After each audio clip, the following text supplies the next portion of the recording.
Is that asking too much from ourselves? When we're davening to Hashem for my benefit, for our benefit, is it too much to ask the Eibush, to ask Him ourselves to change and head off Hakana trying to control?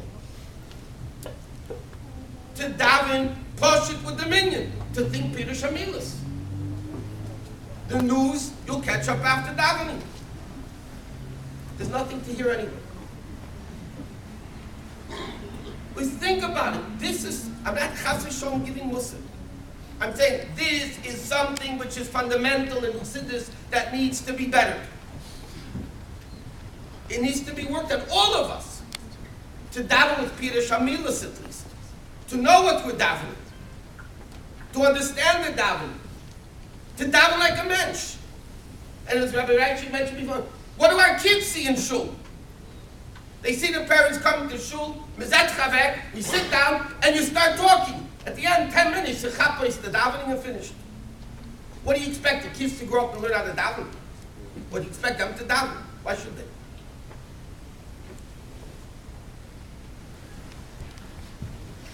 Now for the women. It's something that doesn't like to be heard, but it's something that needs to be said.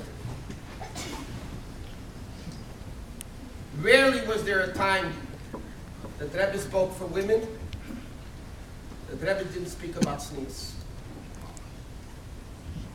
Tznius is not only the length of the dresses or the length of the sleeves, but tznius is a whole picture of dress, of body language, of thought, speech, and action are all involved in the concept of tznius. And it's difficult for us to talk about it, but it's something that needs to be bettered. It's something that needs to be improved on every level. If you looked at the pictures of the shlucha in India, the way she was beautifully dressed, I mean in a tznius dika eif.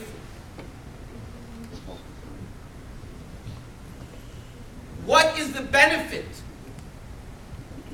if a person has to get attention by showing off their body? Is achenvei to them. Woe is to them that this is the only way they can get attention. Kol kfuda bas melech pnima. There needs to be an emphasis on the entire concept of tznius. In the way we speak, in the way we act, in the way we think, and in the way we dress. This is a change which is difficult, but this is a sacrifice. A sacrifice means when it's not easy. If it's easy, it's not a sacrifice. Besides the Chilul Hashem that's going on, who wouldn't give their life for the Rebbe? Who wouldn't? And yet, the Rebbe's name, pardon, the Rebbe's own Meichel became trash because of the tznius that's going on in Chabad around the world today.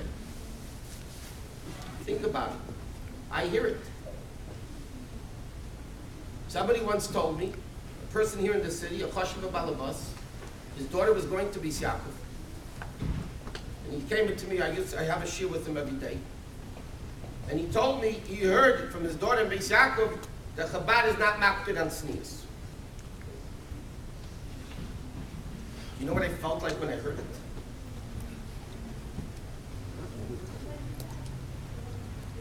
We need these Kadeshim, these holy people that perished. They perished for us to improve. Because if we improved, then their death wasn't in vain.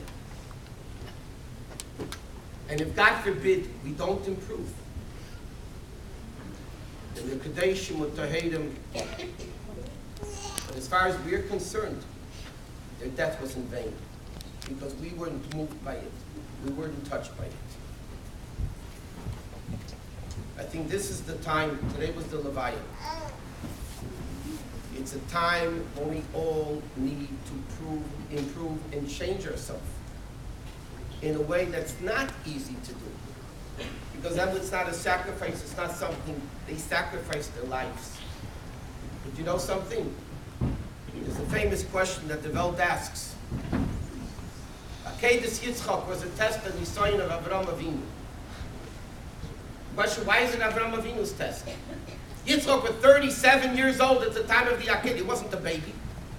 Yitzchak was 37 years old at the time of the Akedah, and he was getting killed. Why is it called the test of Avraham Avinu? And one of the many answers is, to die like a Jew is easy. To live like a Jew is difficult. Yitzchak Avinu was going to get killed, Gamarnu, finished. He died, he would die as a Jew. Avraham Avinu had to live with it. Avraham Avinu had to continue living with the idea and the concept that he killed his son. We need to live the way that Rebbe wants us to live. When we live the way that Rebbe wants us to live, then Mashiach will come. We need to improve in every mitzvah. But it's a hakel gathering, and kol has to do with davening, and the kol has to do with tznius. Because this is the schus that the Yidden left Egypt with. The Eibusher should help. But I was going away tonight with achlotis. Practical achlotis of change. It's going to be difficult, it's going to be hard, but we can do it. And to improve in tznius and to go around and make a campaign out of it. For women to go around to other women, b'darkei noyim or b'darkei sholem, and emphasize the concept of tznius. And for men to go around to make sure that davening is done in the shul better. The Eibusher will tell them through this will be zeicher taker. And they'll all be together with us again.